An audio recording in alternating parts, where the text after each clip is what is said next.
Good morning, good afternoon, good evening, and good night, ladies and gentlemen, and all in between, and welcome back to part 11 of the Inquisitor path for the life and suffering of Sir Brante. When we last left off, we made Jean a zealot of the old faith, which I'm sure will play some difficulty in our coming to be as a priest of the new faith. But who doesn't love their friendships being tested? So, it's year 1137, we are 19 years of age, 2 steps away from peacetime. We're catching up quickly with our noble path, so let's jump straight into Chapter 3, A Criminal Relationship. Spring is in full bloom. The city of Eterna is a sea of flowering trees. The apple trees are particularly prevalent. You see them growing everywhere in the seminary yard alone. How nice it would be to sit here with a good book, enjoying the apple blossoms and getting lost in important thoughts. But there is no time for that. A recent incident has the entire seminary on edge. One of the senior seminary students has been accused of having a relationship with a witch. The Inquisition had been watching the girl for a long time. When the lovers met and the girl put a floral wreath on the student's head, the Inquisition spies saw it all. The lovers were immediately arrested. You hear about it from Jean. She looks very anxious when she comes to discuss the news. Are you going to watch the trial? They're only allowing priests and seminary students to attend it. We have to be there. It is an important case. We could learn so much from seeing the Holy Tribunal in action.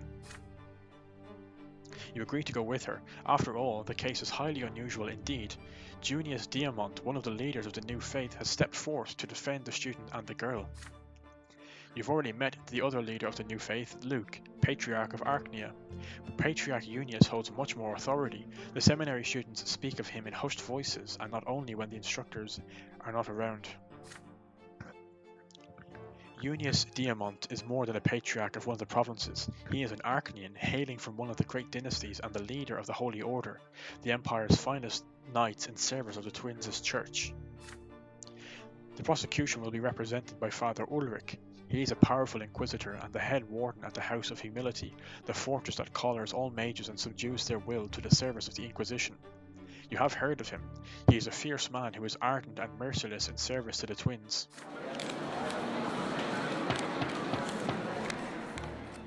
The day comes. The spacious courtroom is filled with people. All the seats are taken. The judges sit at a long table upon a platform. There are 10 of them, all high-ranking members of the church. To the right of them is a man in a black cassock. His head is shaved and his back is perfectly straight. This man, Father Ulrich, a true and lawful inquisitor, will represent the prosecution. To the left of the judge's table stands an Archnian. He is wearing a white cassock with a cape of white and gold on his shoulders. The Archnian's blue hands rest on the edge of the table. His expression is that of perfect calm. This man, Patriarch Unius Diamant, will represent the defense. To the left of him sit the accused, a young man in a seminary uniform and a young girl who looks like she just came back from the foot of the pillar. They are both bound in chains. Even from your distant seat, you can see that the Inquisitors have shown her no mercy. The girl's face and neck are covered in bruises. There are bloody wounds on her left hand where her fingernails should be, and her right hand bears a horrible black burn. Loud voices emanate from the stalls even before the trial begins. Some chide Patriarch Unius, while others call out Father Ulrich. There are more and more of these shouts with every passing minute, and soon a judge's gavel can do very little to rein them in. The trial begins. Father Ulrich is the first to speak. Judges of the Holy Tribunal, and you, my brethren, this is an act of sacrilege beyond compare, committed within the walls of our own seminary. This man is a venomous viper nurtured in the church's bosom. He defied all that is forbidden and engaged in an act of hideous lechery, already a malefaction. But worse yet, the object of his lust is an abhorrent, sinful witch. The young woman in question looks up. You see the colour of her eyes, vibrant, radiant emerald green, like the tender grass of spring. You recall a cautionary tale. Such eyes are the mark of a mage who holds sway over wildlife and nature. This blasphemer deserves nothing less than true death for what he has done. The walls of the church are no place for traitors and licentious filth. We who bring the will of the Twins to the world may afford no weakness. As for the witch, put her in a collar and cut off her nose, so that her comely appearance may never again lead a righteous man astray. With that, Father Ulrich takes his seat. The man who rises next is Patriarch Unius. He is tall as a pillar, and you feel an inexplicable power emanating from him. He takes his stand before the judges. Even before he speaks, Jean winches in disgust to her. An ally of the new faith deserves neither tolerance nor sympathy. Oh dear. He is already drenched in sin, and yet he thinks he can talk justice. Unius Diamont begins to speak. May it please the tribunal, the accusation is indeed true. The young man before us is at fault. It was his duty to convince the lady he had befriended to renounce all magic, and yet he encouraged her profane practices. But Father Ulrich's proposal is far too severe. I seek no lesser punishment for the witch. This is a matter for the Inquisition, but the young man need not be executed. His life is the subject of my debate. It was not by force that the young man now stands before us. He sought the twins entirely on his own volition, and so I plead with the Holy Tribunal to spare his life. May he instead take the vows and habit of a monk, and a vow of silence, and be subject to corporal punishment, for the ways of the Church are stern but fair. This young man need not lose his life in order to redeem himself. An accusation flies in the crowd, so Unius favours mages and takes them under his wing in his province. Look at the man who dares doubt our lots and reject the orthodox faith. We won't let your kind gain ground in Eterna. This in turn sparks a different cry. Another voice accuses Ulrich of being drunk with the power he has acquired by enslaving those who wield magic. Patriarch Unius attempts to pacify his followers as accusations from the Inquisitor's side keep coming. Father Ulrich marks each condemnation of Unius and the new faith with an agreeable nod, his mouth a crooked smile. The crowd begins to move. Those who side with the Inquisition start pushing against the guards to extract their own brand of justice. Unius's followers do not stand still either. They rise and form a circle around the Patriarch, as well as the man and woman who on trial. Accusations fly, and the air above the crowd grows hot with boiling rage. People are pushing and shoving. You hear screams of panic among the cries of outrage. You and Jean find a temporary refuge on a podium rising above the human sea. The courtroom is becoming dangerous. You must attempt to escape now or risk being trampled. Ah, interesting. Ha! And both are unlocked. How lovely. There is still time. Time for either Patriarch Unius or Father Ulrich to say something, to calm the crowd, remind them why they are here, but they both froze in confusion, unable to rein in their coalescing madness. Perhaps you could make your voice heard from atop the crowd, or would it be more sensible to escape the chaos of the courtroom? So we could defend the seminary student, which gives us valor and theology, but valor's already at max. We could demand punishment, which gives us eloquence, or we can flee the courtroom, which gives us Jean +1 and willpower an extra 10. Interestingly, Jean doesn't like us if we demand punishment here, even though she sides with the old faith. That's interesting. That actually makes me want to flee the courtroom. I mean, I don't know what one does with plus an extra 1 of theology.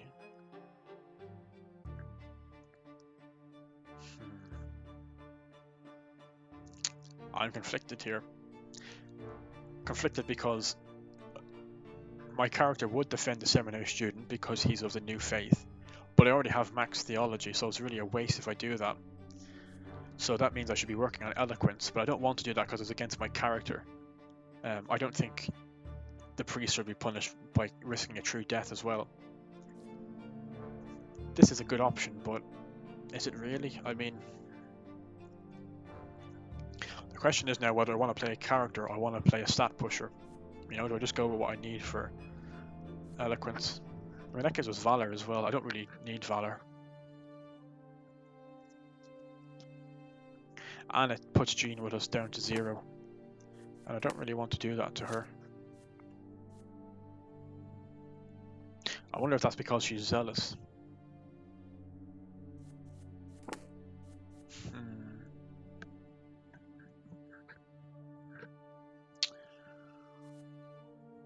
I just find fleeing the courtroom such a wasted opportunity to say something cool, you know?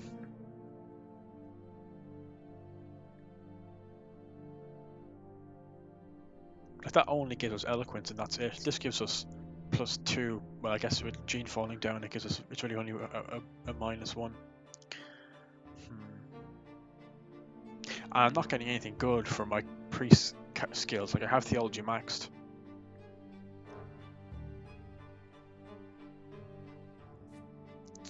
Maybe I should demand punishment. Oh, come on, what am I going to do?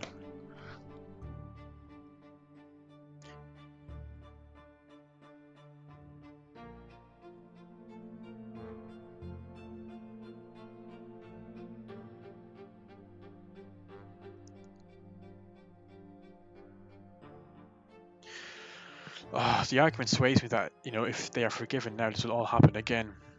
And I also want to get eloquence up, so, you know, we're going to still be an inspired speaker anyway. We're not going to be a great orator. I wish it gave us a +1 for her, though. I mean, fleeing the courtroom does, which is interesting. Demanding punishment doesn't. But at the same time, I don't want to stand up in front of the guys who I'm going to be with and, you know, be against them in this case.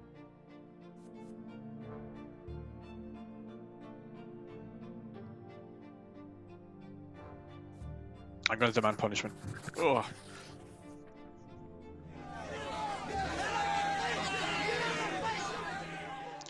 You shout over the crowd, "We must not tolerate such crimes. If we show weakness now, there will be a dozen others who follow their example. A priest must be ever strong in the faith, for a priest brings the will of the twins to the world and guides others by word and examples alike, just as the twins themselves once did." I guess that's we are a zealot. There's nothing wrong with that. Father Ulrich latches onto your words. The younger's penalty is inescapable. All must face the judgment they deserve, and we must show no mercy and no weakness, for the twins themselves are watching.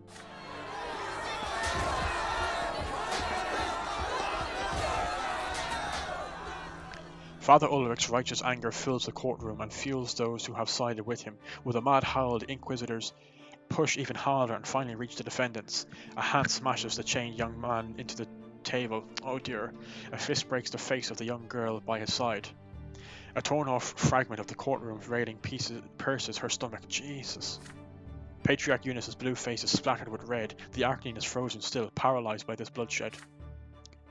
The courtroom turns on itself in a frenzy of chaos and blood. You have never seen people striking at one another with such rabid fury.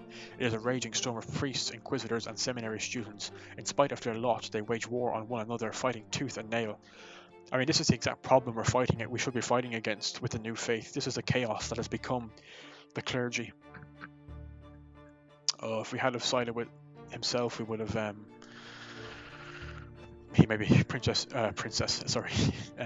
Patriarch Eunice might have gone on the attack. Jean tugs on your arm and you literally crawl onto the Holy Tribunal courtroom. You pass by several people from the audience just outside the doors. One of them is clutching a bloodied lip, another is cradling a twisted arm. A third, an aged man, sits on the floor and cannot stand up. Finally, after a few minutes, the sounds of fighting cease. You begin to look for survivors in the bloodstained mess of the courtroom, joined by a handful of like-minded people. The floor feels slippery beneath your feet. Disfigured bodies and moans of pain fill the courtroom. Only a dozen are alive, mangled, maimed, covered in blood, bent over as they hid in fear in the nearest cranny they could find.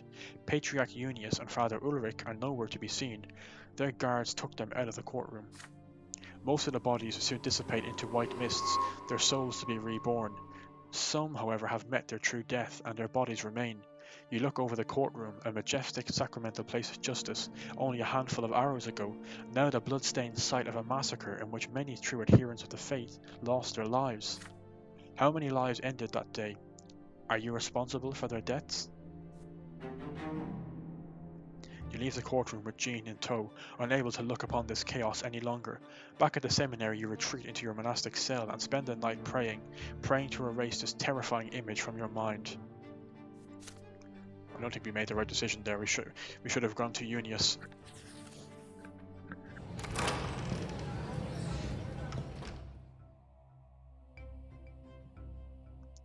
The second sacrament. You wanted to speak to Jean again, but she disappeared the next day. Some say she was sent somewhere else to study. Strange. Why did she tell you nothing? Why did she not say goodbye? You keep waiting for news from her at first, but as the days go by, your thoughts turn to the upcoming exams and the second sacrament. All the sacred scriptures, holy procedures, and sacred hymns have been memorized long ago. You know the names of every disciple of the elder and the younger, all the patriarchs of the provinces, from the very first to the present day. And, most importantly, your faith is strong, and your confidence is unshakable. The exams are behind you now.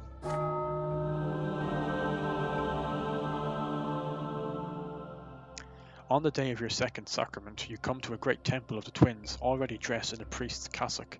Father Jeremiah holds your belt in one hand. He will conduct your sacrament. His other hand holds the sacred book. You are to kiss it to show your complete submission to the will of the twins. You approach the altar of the commoner's side. The jagged floor hurts as it bites into your bare feet, but there is a hint of pleasure in that pain. You kneel before Father Jeremiah on the lowest of the steps leading to the altar. He speaks the words of your new lot above you.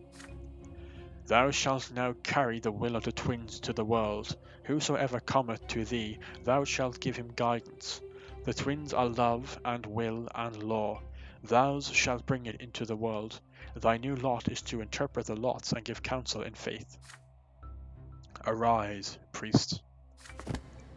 You kiss the book and stand up, confidence blooming within you. You now know the answers to all the questions. You are now a messenger of the true word, the one who carries true understanding. You have the power to guide people toward a righteous path, to help them see the truth, to help them find answers. For the twins will it so. New strength fills you. By the grace of the elder, you may pray to him to heal and cure those who suffer. By the law of the younger, you may pray to him to bind your foes with his wondrous power. When no one is looking, you reach for your back. The mark of the lash is gone. You feel as though you can breathe more easily now. On the morning after, you are to conduct a sacrament for the first time. You walk into a small temple on the outskirts of Eterna. Acolytes are running to and fro, preparing for the ritual while you repeat the words of the lots that you must tell the children. Slowly the temple fills with people. You stand at the altar now, the sword in one hand and the lash in the other. 3 boys are to receive their sacrament today, a little nobleman and 2 low-born boys of the same age. The noble boy's parents are nervous and ask you to hurry up with the sacrament, and so you begin. With confidence and proper pace, you recite the words of a noble's lot to the little boy kneeling before you. Then you carefully bring the flat of the sword to his lips. The boy kisses it, and you thank the twins under your breath. Now it is time for the common children to receive their sacrament. You notice movement in the temple out of the corner of your eye. Someone is standing in the doorway. It is a silhouette of a woman. You recognize her. She looks sterner now, harsher. But the most striking feature about her now is her eyes. They are cold yet curious. Something glints on Jean's belt now. It is a silver seal of the Inquisition. Do continue, priest. The boys stand before you, just like you and Nathan were when you were boys. You are just like them at your first sacrament. The elder of the 2 kneels on the jagged floor. He winces slightly but holds back the tears. You recite his new lot for him and strike him twice with the lash. He shudders, yet humbly accepts the first suffering of his life. They bring the other boy to you next. He is kicking and squirming, and his face is red with tears. They force him to kneel and he falls on all fours. The floor draws blood from his hands. Adult hands hold him still. An adult voice chides him angrily. You say the words of his new lot and strike him once with the lash. The lash cuts right through the boy's shirt and soaks it with blood. The boy's cries turn to screams. You raise your head slightly and notice Jean's watchful eye. She is there, waiting. You look back down at the boy. He looks so much like Nathan, just as frightened, just as distraught, just as defenseless. Oh dear. Oh, come on, strike with all our mights a bit strong in fairness. You hesitate, unsure of what to do. The ritual must be finished. By your lot, you must bring forth the will of the twins and perform the sacrament of suffering. But this little boy huddling at your feet is so young, he will no doubt see so much suffering in his life. Perhaps you could show him that the world can be merciful too. So we can have mercy on the child, which gives us willpower, and Jean doesn't like us. Or we can strike with all our might, and Jean likes us more, but the willpower goes down. We're going to have mercy on the child. We tell the child to rise. The sacrament is done. We are of the new faith. We don't believe that people can be stuck to lots. There's no definite guarantee that this child will have suffering all of his life. Screw Jean. You lower the lash, unable to bring yourself to strike again. Then you lean over the boy and help him to his feet. The temple falls completely silent as you apologize to the boy for hurting him. Perhaps the new faith is right. Perhaps the lots are just an error made by Entails. You want to believe this as you look into the boy's tearful face. You can feel the parents, the acolytes, and the congregation watching you in confusion. The boy gets to his feet, sniffling, and you tell him to go and live by his lot, but on the inside you are overcome by a surge of emotion. There's a tense feeling in your chest as you think of your younger brother. You miss him so much, you cannot wait to go home and embrace your mother. The acolytes take the sword and lash away. You turn to face the altar and mutter a quick prayer to the twins for this day. You hear quiet footsteps behind your back. You know they are Jean's. Her gaze burns into your back. You do not turn around. You can never show mercy if you are to carry out the will of the twins. That boy was supposed to feel the full burden of his lot. Why did you have mercy on him? We turned her into a zealot, we have to remember, so...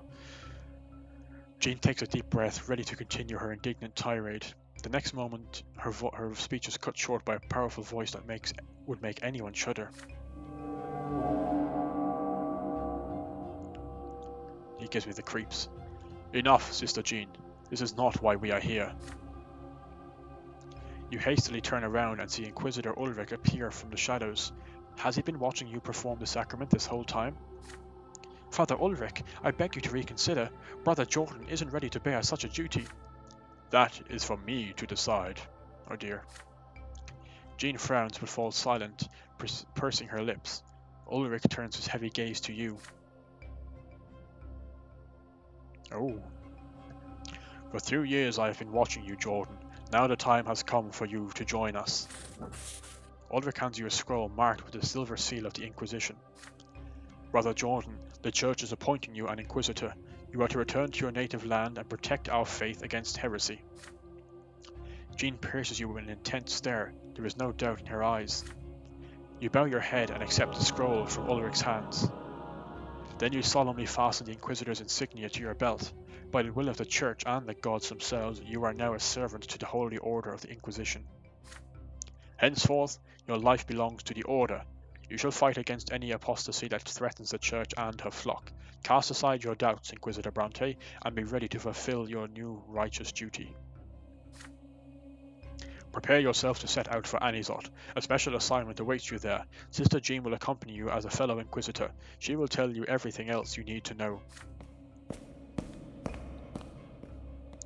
With that, Ulrich abruptly turns away and leaves the temple. Your answer is not required. The will of the Church is the law, and you must abide by it.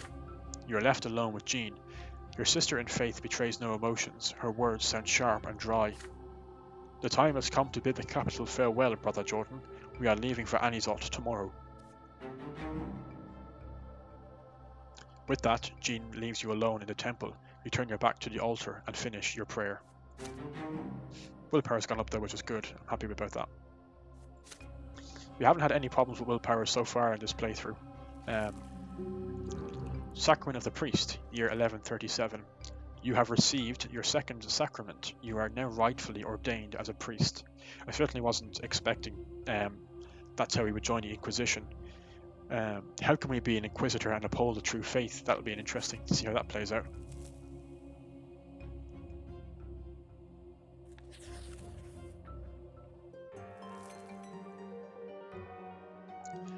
Year 1137, winter. Diamant stands trial. Just before you leave the capital, you overhear something unusual on the streets. Unius Diamant, Patriarch of Astinia and one of the leaders of the new faith, will stand trial before a church tribunal. The Order of the Inquisition has accused Patriarch Unius of patronizing blasphemous witches and disseminating heresy, which we know from the trial. The Holy Tribunal claims that Unius Diamant was scheming to free all witches and sorcerers from the collars that fetter their accursed powers. And what's worse, the Patriarch was accused of forming the Lockless, a dangerous secret society based in the imperial capital. Members of this society have been assaulting inquisitors and priests of the Church, as well as freeing witches from the cleansing fire and helping them escape the holy law. Now the Patriarch must face the holy trial of the Inquisition in Eterna.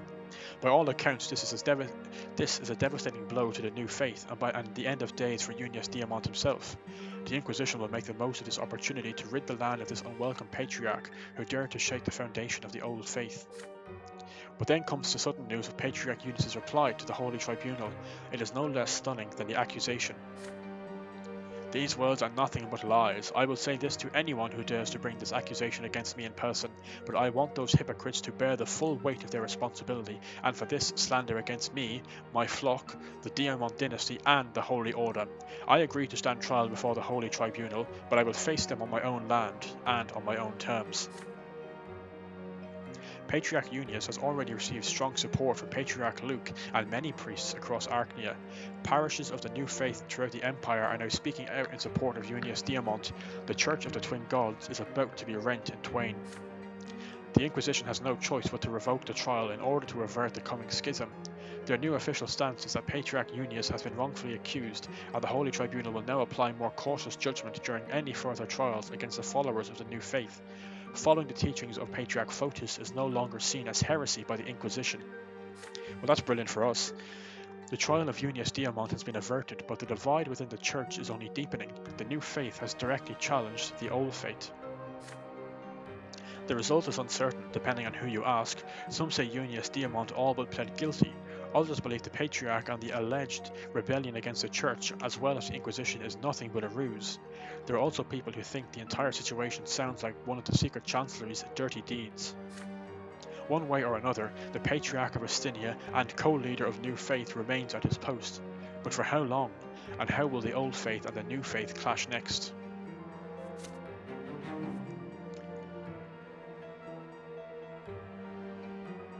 So the Church is still in schism. -1, so it was -1 and it's now -1 to make it -2. But why is it going towards the old faith? Shouldn't it go towards the new faith? We should see what happens. We're aiming for the fall of the old faith, which requires +5. So, we'll finish with this chapter and the end of Youth. A farewell to the capital. The Reglata and the Talarina rivers meet outside the city walls. You have barely left the capital since you came here all those years ago. A breeze is blowing in your face, and the bright noon sun hangs above the shining pillar. Your stay in Eterna has come to an end. You arrived here a boy, full of hopes and aspirations, driven by your family's expectations and the desire to live your life as you saw fit. And now you have to leave, and this thought fills you with gentle sadness. Eterna did not become your home, and yet here you realize that you can be a messenger between the will of the twins and the people. You are the hand that shows the way, the interpreter of the gods, the man who guides others to the peak when they depart for the hereafter. You've never felt so close to the twins, but now you carry within you the love and wisdom of the elder and the law and power of the younger. After your second sacrament, you started seeing the twins' presence in this world everywhere. What will you see back in your hometown, or by the silver tree? You have been chosen to serve the Inquisition. Now you are more than a mere priest. You are a shield of the Church that wards away its enemies and false doctrines. A pain in your chest, right under the twins' cross, echoes this thought. The schism between the Church and the new faith began in Anizot, but the city is still your home. Changes are coming, and as an Inquisitor, you will have to face them. You think of Sister Jean often. She was your only companion during the years of study at the seminary, and now she will teach and assist you in your service to the Inquisition. What is the connection between you? Who will you become for one another? You exhale and close your eyes, feeling the riverside wind blowing into your face. Many things must have changed back home by now. Does Mother still pray to the twins 3 times a day? What about the others? They used to repeat the sacred words after her back then. What about now? Nathan probably follows Mother's example. Every letter he has sent you has been filled with elation over your choice of the priest's lot. Nathan failed to enter the seminary of Anizot. Oh no. He said he got too nervous, and he wrote that he was ashamed of not being able to follow in your footsteps. Oh God, Nathan. Oh, he doesn't succeed in the noble path, and he doesn't succeed in our path either. But being ashamed of failure is against the commoner's lot, you wrote back. A commoner must humbly accept failure, just as he would accept any other kind of suffering. You should cheer Nathan up by bringing him a souvenir from the capital that will remind him of you, a token of love that says you believe in him. After giving it some thought, you head to the temple for a prayer book. You find the great temple of the twins surrounded by the usual calm and quiet. There are no loud voices coming from the people, no loud cries from the merchants. You approach a small bookstore by the temple grounds and examine the prayer books one by one. You search for one with the proper prayers for everything Nathan needs, for the good of the family, for humility, for meekness, and for following one's lot. A small book finds its way to you. The sturdy leather cover feels good in the palm of your hand. You thumb through the prayer book and nod. Everything you are looking for is here. You leave the capital the morning after in a carriage hired by the Inquisition. Eterna, the city where you spent 4 years, slowly disappears on the horizon. Will you ever see the capital again? You do not know. The prayer book is in your hands. And we got a +1 with Nathan. That's really nice. Homecoming, year 1137. After 4 years in the capital, you return to your home city of Anisot.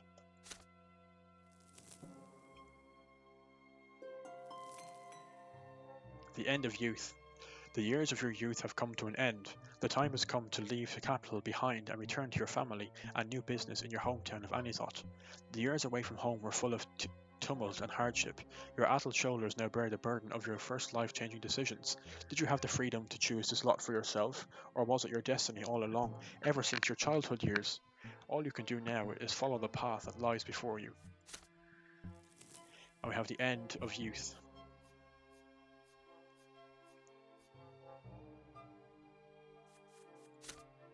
We managed to max out theology, which is brilliant. Diplomacy is still quite high as well. Eloquence is really good. We're an inspired speaker. We're only 2 away from being a great orator. It would be really cool to get both of them maxed out. And that is that. Youth ends and we're already at peacetime. And we're only 20 years of age. So much has happened in our life. We'll finish on this clip for peacetime. A full adult now, I returned from the capital a changed man. Yet, my hometown was not the same as I had left it. Fate had difficult times in store for all of us.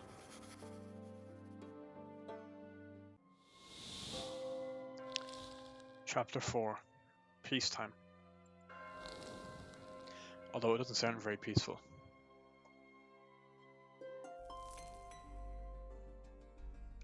Homecoming. You and Jean are returning to Anisot together. You listen to the spinning wheels of the carriage as it makes its way along the road. You see the land of Magla through the window, empty, desiccated by ancient magic. You are home, but you are no longer the boy who took this road to the capital 4 years ago. You are coming back a priest. Could your family ever have imagined that this would be the lot with which you would return? You will begin your service with the Inquisition in your home province. You will be reunited with your family soon. And I'm quite excited to see what our new tablet has to say. So there's a lot going on there. And new events. We've got Shadow of the Will. Cassius faces the tribunal. Cassius is overthrown. All-powerful Ulrich tortured the new fate and true death. Oh dear. The most important events that may happen to the House of Brante at the end of this chapter. So we could be ennobled by the sword,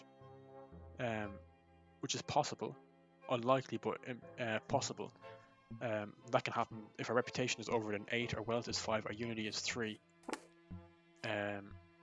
Wealth is actually quite close to 5, and reputation is not going to be nowhere near 8, and I'm not sure I'll be able to do that as a noble. But that's quite exciting. We could become heir to the family, or the family falls apart. If unity gets lower than 2, it's only at 4, so we need to be careful with that. We want to make it up to harmony, if possible. There's a lot of new events. I'm not going to go through all of them, but there's a lot to look forward to. The collapse of the Inquisition, oh dear. And we've locked occupation. So the Order is strengthening the Inquisition power. So we have it between the downfall of the Inquisition and the tyranny of the Inquisition, and we have the tolerance of fate and the power of the new faith. So we want to get it between 7 and 9, but not towards religious riots. So lots to look forward to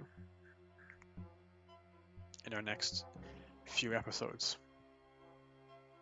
Do I want to strengthen the power of the Inquisition? Probably. 20 years of age, 1138, Chapter 4.